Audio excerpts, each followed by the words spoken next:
sermons on the Beatitudes, and now tonight we're going to talk about preserving and shining, which is a part of the Sermon on the Mount. You are the salt of the earth, and you are the light of the world. Chapter 5 of Matthew, begin with verse 13. You are the salt of the earth, but if the salt loses its saltiness, how can it be made salty again? It is no longer good for anything except to be thrown out and trampled by men. You are the light of the world. The city set on a hill cannot be hid. Neither do people light a lamp and put it under a bowl. Instead, they put it on a stand, and it gives light to everyone in the house. In the same way, let your light shine before men, that they may see your good deeds and praise your Father in heaven. That's just really, that's a great, wonderful, that is just a great, wonderful statement of what the Christian life ought to be. And so tonight we want to look at this whole idea of salt and light. The thing that we can remember very well is that in ancient days, without refrigerators, without preservatives and things like this, salt was a very, very important thing for them. As a matter of fact, it was so very highly valued in the ancient world that the Roman army, the Roman Empire, would pay their army people extra money so they could buy their salt. There's been a kind of a thing, well, sometimes they would pay them in gold and sometimes they would pay them in salt. That's a fabrication. That story never happened. I looked it up while I was preparing this lesson. That really was not the thing. But there is an interesting thing here, because the Latin word for salt is the word salarium. Guess what word we get from that word in English? Salary. Your salary. And it was a very prized commodity, salt was, because it was so useful to them, and it was so very important in their whole way of life. So the idea of Christ saying, "You are the salt of the earth," this idea is very, very picturesque. In the minds of these people, they would have seen something that you and I really don't see. When I think of salt, I think of Morton, pouring it out of a little box there. It's all ground up and everything. For them, of course, it was quite different. The salt sea, the Dead Sea, is right there at their doorstep, so to speak. It's just a little bit below the city of Jericho. And it's right there close in Judea. And so the idea of salty things was very, very, it was very common to these people. But they saw this as something very valuable. So Jesus says, "You are the salt of the earth." I began reading about some things about salt, and I found out that ancient people thought of salt in three ways. And I thought, well, we do somewhat the same thing. When you've got a sore tooth or something like that, take a little salt water and wash your mouth out with salt water. It purifies. It has this characteristic. It purifies. Jesus is really saying to us then that the impurities of life, the impurities of the world, the impurities of things that are all around us, what? I'm depending on you Christians, to purify them, because you're the salt of the earth. To stop and think of how degenerate so many things are in our culture. I remember when I was just a little boy. We didn't hear very much about divorce because people didn't divorce. We didn't hear very much about sexual immorality, because although it was certainly going on and this sort of thing, it was not as displayed as it is now. It was not advocated, quite literally advocated, as it is in a lot of the entertainment industry today. And so the whole thing is that Christian people are to be a purifying influence in the world. You're the salt of the earth. Teaching responsibility. How do we teach responsibility? By being responsible.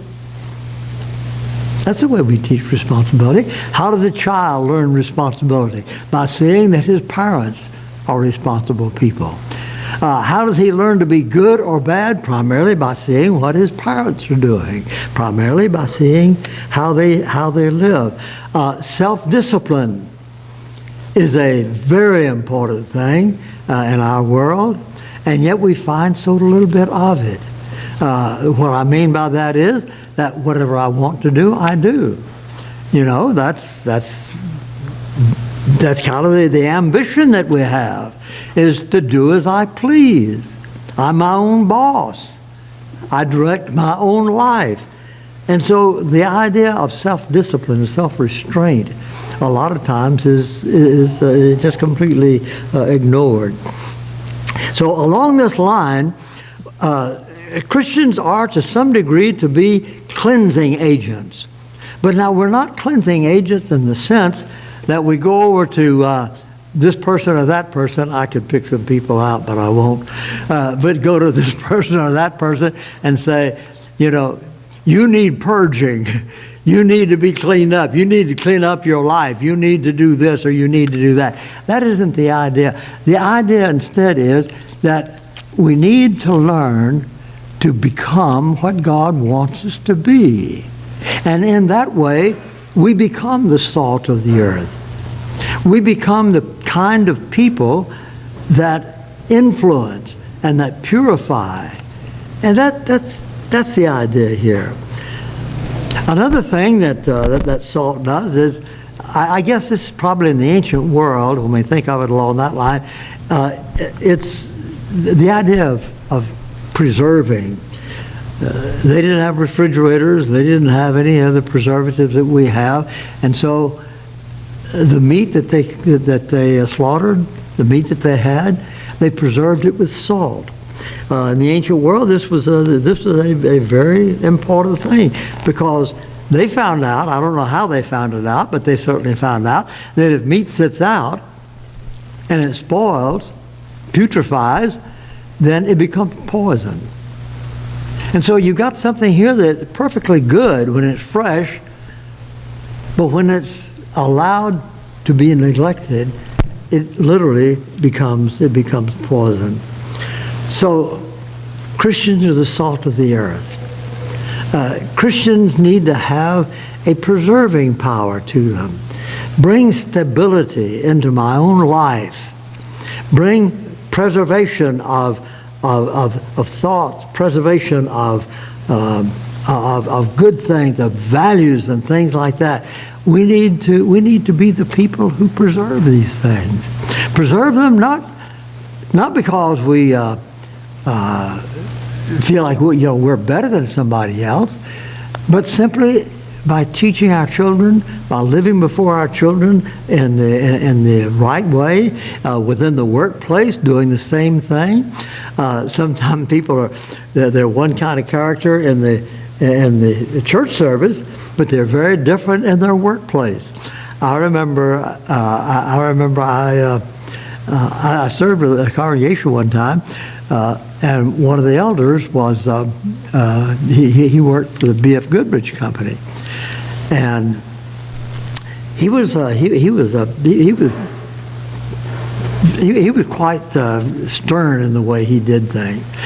And I was teaching a Bible class at a home, and these people I didn't know these people well, and I said something about this fellow, and I called his name.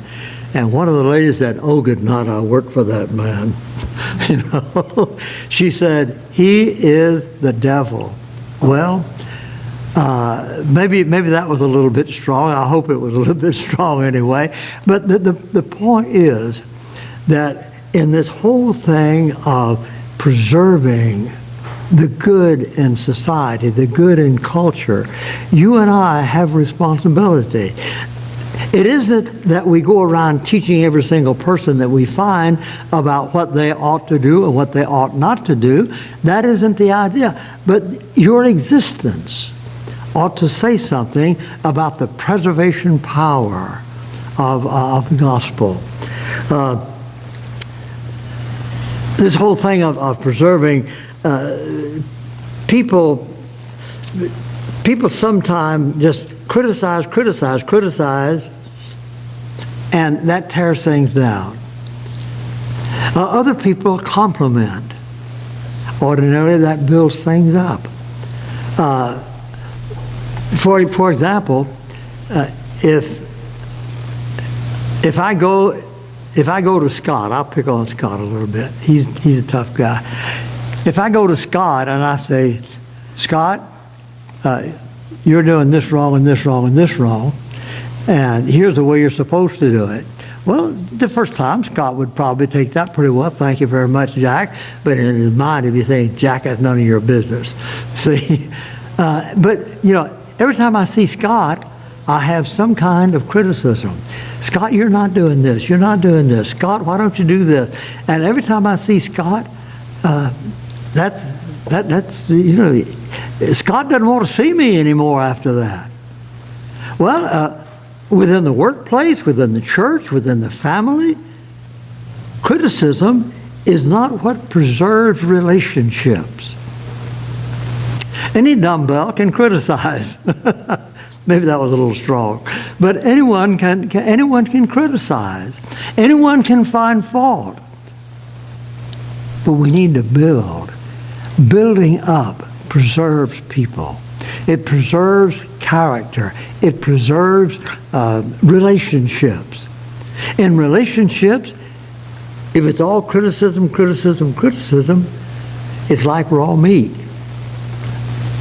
It doesn't preserve, and so it putrefies, and the relationship goes down the tubes. And so the whole idea here is, number one, as James says, keep yourself unspotted from the world. Live an exemplary life.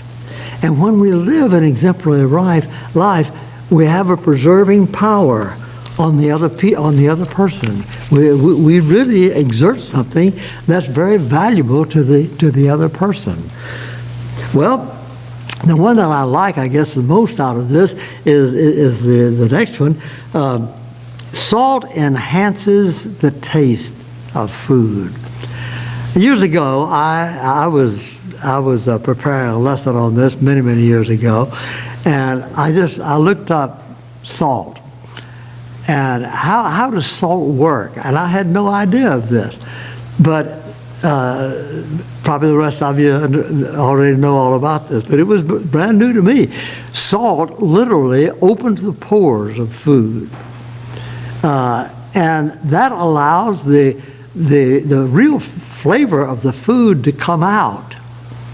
And that really is the way salt enhances the food, the taste of the food that we have. And then in addition to that, salt has a taste of its own. And so those things put together, the whole idea, it enhances our lives.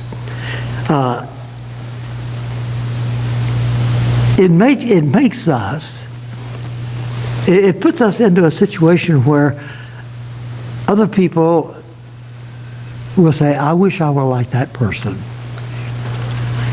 I wish I had control of my life like that person does. I wish I had the kind of personality that person has. No, they're not going to come and say that to you probably, but we need to learn to live in a way that we become, a bad word here, we become the envy of other people because they see that we're happy, they see we're joyful, they see we're well balanced, they see we're disciplined, and all of this is something that, it goes in to enhance the flavor of life.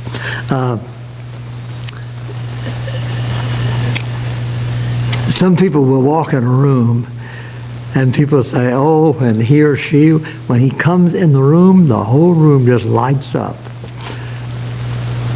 When I come in the room, all the lights go out. Okay. Yeah, some people really, because they exude such an aura of not just of confidence, but of compassion and love and happiness and joy. When they come into a room, you're just glad they're there. You remember this morning, I mentioned this elder that we had down in New Orleans, a fellow by the name of Homer Gaynor. Homer Gaynor was, I've used him so many times in illustrating this type of point. Homer Gaynor was the kind of person that when he came to a meeting, the meeting came alive. Not because of what he said, not because of his direction in the meeting, but because of his character. He brought something completely silent. He brought something into a meeting that made the meeting come alive. Now, did that happen overnight? Did he decide, well, that's the kind of person I'm going to be, and the next day everything is different? No. It came because of a whole lot of practice and a whole lot of experience all through the years. He was a businessman. He worked for Standard Oil Company, SO. It was called SO and then ENCO, and I don't know how many other names that it ended up having. So let's not be one of those people that when we walk in the room, everybody says, he or she, they're going to find something wrong. I know they will. Just get ready for it, because they're critical people. We don't like to be around critical people. We need to see ourselves as the taste testers of society. Taste it, make it better by adding not a whole bucket full of salt. Sometimes just a pinch of salt is all you need. For example,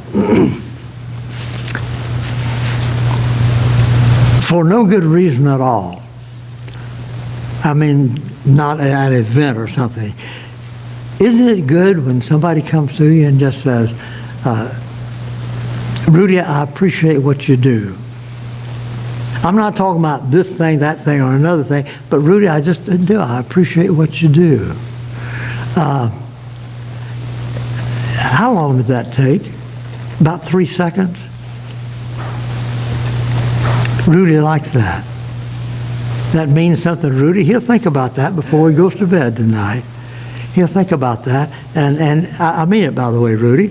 But I really do. I appreciate what Scott does. I appreciate what various people do. But, just a little pinch of salt there. That's all it takes, just a little pinch of salt. And we make people feel better. And when they feel better, they do an even better job. I just thought of this. I hope this comes out all right. Children tend to grow up to be the kind of children that we exemplify for them. That isn't always the case. My youngest daughter, when she was born, there was a little difficulty with the birth. The doctor came to us and said, Mr. and Ms. Burch, there was a difficulty with the birth. He described it to us, and he said oxygen was cut off during the process of the birth, and you will probably find that your daughter is not going to learn as rapidly as other children of her own age. And he said, now this will be particularly true of mathematics. And Betty and I talked about this, and it was not a hard decision to make, but our decision was we will never tell her about this. Why? Because as soon as we tell her, well, you're a slow learner, she says, oh, I am. I'm a slow learner. And so that gives her an excuse to be what we said she was. And the doctor told us something else. He says she will probably outgrow this by the time she gets out of high school, maybe in high school. Well, she did. She had a difficult time in school, but she went right on through. And then she went to college, Pepperdine, and after she graduated from Pepperdine, we told her about this. We never did tell her before. Why? Because that would probably have been a discouragement to her. Now, the funny thing about this, the peculiar thing about this is the doctor said she'd probably have trouble with math. Today, and for a long time, she has been a math teacher. You see, when we tell somebody, you're not very good at this, you're a poor worker, you're doing a bad job, they get the idea that that's what I am. And I'm not talking from an employee-employer relationship. I'm just talking about in life generally. And the first thing you know, they say, well, that's what I'm like. Now, why have I said that? I've said that to emphasize the fact that salt brings the taste of food out. It brings the best of food out. And when we are living our lives as the salt of the earth, we learn to bring the best out of people. How do we do that? Oh, we don't do it with banners and parties and things like that. We do it simply by helping them, a little pinch of salt. So, you might want to write a little note to somebody and send it to them and just say, George, Sam, Joe, whatever the name is, this is just a note. I've been thinking about it. This is just a note to say, I appreciate you. That will make his day. Just to know that he's been thought of. This past week, this was yesterday as a matter of fact, I got to thinking of a lady who was a friend of mine. She's 104 years old. She's sharp as a tack. She lives in Tennessee, and she and her husband were located there in Miami for 13 years while I was growing up. And he was our preacher. And let me tell you, you might not like this, but this is the way it is. He's the man that got me started to preaching. You might be saying, oh boy, I wish we could knock that fellow in the head. But those two people meant so much to me. And I was thinking about her name, Jimmy Vaughn, and I thought, I think I'll just call her. And I had her phone number, and I gave her a call. And I said, Jimmy, this is Jack Burch. Oh, Jack Burch, I am so glad you called. And we had such a nice conversation over such a long period of time. It was so important that they had, together, they had salted my life. Really, they had salted my life. Oh, and they never came and said, Jack, you're one of the best preachers I've ever heard. You've got, such a wonderful future or something like this. Nothing like that at all. They were just there. I knew the kind of people that they were. They showed me some attention. They showed me some appreciation. Just a pinch of salt is really about all that it takes. I like what you said at the meeting. It helped work out some of the problems that we were having. I appreciate your devotion and your fidelity. Things like this, and somebody gets something like that in an email or a letter, and how long did it take to do that? Oh, just a matter of a few minutes. And yet, you've done something. That little pinch of salt has helped so much in so many ways. And not just in reference to the congregation, but in reference to families, work, whatever it might be. People appreciate that. That builds up. That's part of the salt that you and I are. And then Jesus says, you are the light of the world. William Barclay, when he comments on this particular passage, he begins his comment on it by saying, this is probably the greatest compliment that Christ could ever pay to his followers. Jesus said of himself, I am the light of the world. And now he says, you are the light of the world. You illuminate things. Jesus came into the world to spread light. And in the first chapter of John, the gospel, it mentions that in him was life, and the life was the light of men. Wouldn't you like to have known him? Wouldn't you like to have seen him, talked to him? That would have been a tremendous experience. Well, we can't do that, but we can take his teaching, and we can see in this teaching of Christ that here is the kind of person that he was. That's the kind of person that he wants me to be, so that I can illuminate. I can spread light. People will see me as a beam of light, not because I'm bragging about being so bright in my light, but because that says who I am. When I was preparing this sermon, I thought of the poem by Edgar Guest that I would rather see a sermon. I didn't copy the whole poem down, but I did copy the first part of it. Let me read it to you and stop and think of this idea of the light, spreading the light, and how Edgar Guest puts it. He says, I'd rather see a sermon than hear one any day. I'd rather one should walk with me and not merely tell the way. The eye is a better pupil and more willing than the ear. Fine counsel is confusing, but example is always clear. At the best of all the best of all of the preachers and the men are the men who love can't read this right. And the best of all preachers are the men who live their creeds.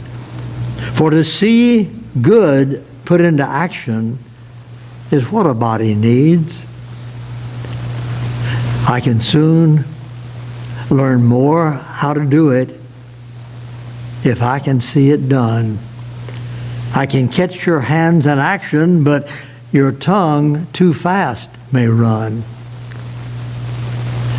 And the lecture you deliver may be very wise and true, but I'd rather get my lesson by observing what you do. And he goes on and on. There's about, that's about a third of the whole thing. But the idea that he's expressing to us is the idea that Jesus is expressing. He's saying, look, I want you to be beams of light so that when people see you, they say, that's what I would like to be. I can see the tranquility. I can see the peace, as we talked about this morning. I can see the absence of turmoil and chaos. That's what I would like in my life. Now, I can blame other people for it.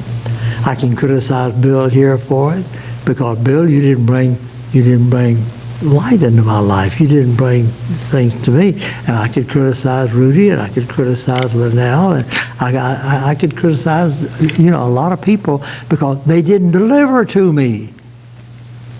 And it'll never do any good. It isn't until I learn that I am responsible for being the salt of the earth and the light of the world that I'm going to really learn this lesson. And then Jesus finally says, a city that's set on a hill cannot be hid. If you've ever been to Palestine, you'd see a little bit more, I think, about the idea here. In the ancient Middle East, this is particularly true. They would build a city, and then there'd be a fighting and war and so forth, and that city would be burned up and crashed, then nature does not like disaster, okay? And so the winds blow and all this sort of thing. The first thing you know, all of that's covered up. And then they'll come and build another city right on top of that. And in some cases, they will use the foundations of the previous city. And then that city is torn down. And the first thing you know, they keep building one on another. And this becomes known as a tell, T-E-L. Tel Aviv, it's a mound. The word means a mound. And this is where archaeologists go because, for example, at Megiddo, there are 20-some levels of cities that have been built there. And the whole idea is that a city that's set on a hill can't be hid. Jesus wants us to be this way. He wants us to be this city that's set on a hill. When I was a little boy, some of you, I probably know exactly what I'm talking about. Maybe some of the rest of you won't. But when I was a little boy, if you really wanted to challenge some other little kid, you say, I dare you to do this. That's the first level. The next level is, I double dare you to do this. I'm getting serious now. What's the next level? I double dog dare you to do this. I double dog dare you to do this. That's the top level. Any honorable boy cannot stand fast in the face of a double dog dare. You got to do something. And the person who presents the double dog dare challenge, he has to have the kind of character that you know he can do it. So, although I'm not saying that I know I can do this, I'm going to double dog dare you tonight about something. I've got this written down. I double dog dare you for one whole day, 24 hours. For one whole day, and you can choose whatever day you want, do not criticize a single person. Do not retaliate in any way, regardless of what is said or regardless of what happens to you. You do not criticize. You do not retaliate. What do? You find something that you can compliment, something that you can appreciate. It might be trivial, it might be very small, but replace the criticism then with that. And somehow or another, you open up the pores of this fruit, this vegetable, whatever it might be, and you let the salt act on that and bring the real flavor out. The Psalms taught this the Proverbs taught this when Solomon said, a soft answer turns away wrath. No, it doesn't work every time, does it? But a soft answer tends to cool things down. Grievous words stir up anger. And so when we fight fire with fire, what do we have? Fire. But when we fight fire with an antidote, then somehow or another, the life of the people with whom we're associated and have this relationship with, the life of those people is enhanced. It's lifted. It becomes something that's good in the place of something that was bad. If you're tempted to criticize, stop and see what there is about this situation or about this person that you can appreciate. Maybe you won't have to say it, but think it, because it helps to overcome the temptation to criticize. You're the light of the world. You're the salt of the earth. Let's learn to preserve and let's learn to shine.